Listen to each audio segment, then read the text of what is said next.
Pakita ko lang sa inyo kung paano ko gagawin yung paglalagay ng alimango dito sa ating mga galon sa ating gagawing crab pattening. Bali, ang cable tie na yan ay pansamantala ko munang isinara yan, takip na yan, at ngayong may alimango na tayo, saka natin tatanggalin at lalagyan natin ng alimango sa loob. Ang gagawin natin dyan ay tatanggalan muna natin ng tali para makapangain siya ng maayos.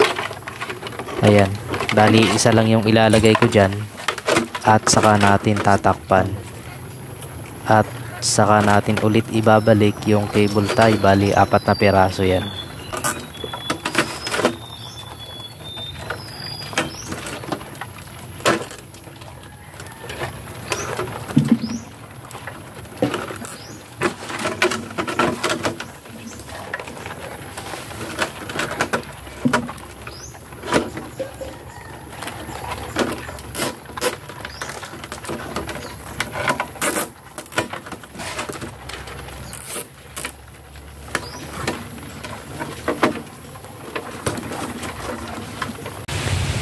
Ito na yung mga galon natin na mayroon ng mga alimango.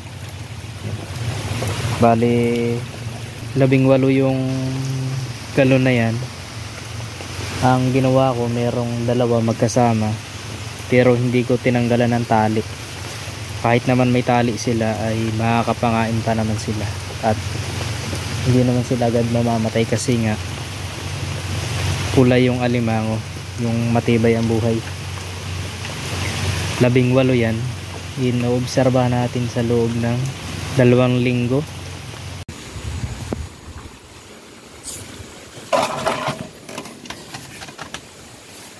Ito na yung mga galon natin na nilagyan na natin ng mga alimango. Patabain. Ayan o, may alimango na yan sa loob. Kita, ayan.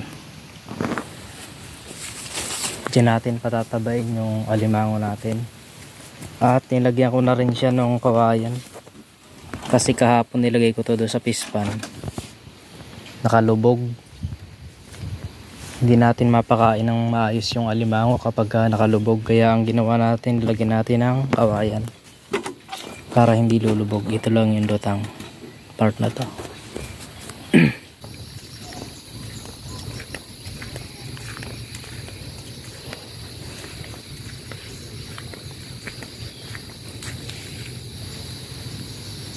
Ito na nga pala yung ating mga patabaing alimango. Yan. Nilagyan natin yan ng kawayan para nakalutang siya. Kasi kapag walang kawayan, lumulubog. Hindi natin mapakain yung mga alimango natin. Kaya nilagyan natin ng kawayan para maging floating nila. Lalo pat malaki ang tubig ngayon. Nakalubog yan pag malaki ang tubig. Meron tayong 18 galon na may lamang alimango. 18 yan. Subukan natin kahit 2 to 3 weeks. Subukan natin kung tumaba na yung alimango natin. Napakain na rin natin yung kanina ng mga isda. So ganyan lang yung ating ginawang crab pattening. Medyo madali-dali lang to kaysa dun sa pakawala sila sa fish pan dito sa loob. Ang hirap pakainin kasi hindi mo alam kung kumakain o hindi. Nasasayang lang yung mga pinapakain natin kasi hindi natin alam kung kumakain ba talaga.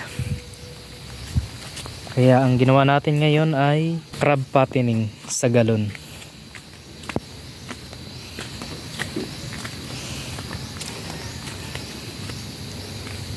Malaki nga pala ang tubig ngayon sa ilog. High tide ngayon. At pinapasukan na rin natin yung ating prinsa. Ang kasya pala dito ay 19 na galon sa ating floating na kawayan. Pag may nabili pa tayong alimango na patabain, dadagdagan pa natin yan ng kawayan para madagdagan pa yung ating patatabaying alimango.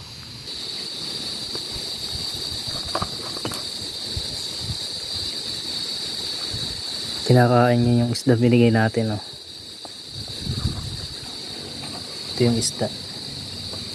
Kaya naman niya. Ayan, oh. Takaw, oh.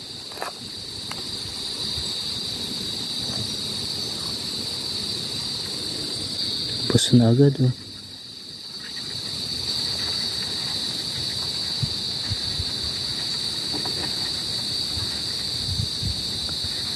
Kinakain naman niya.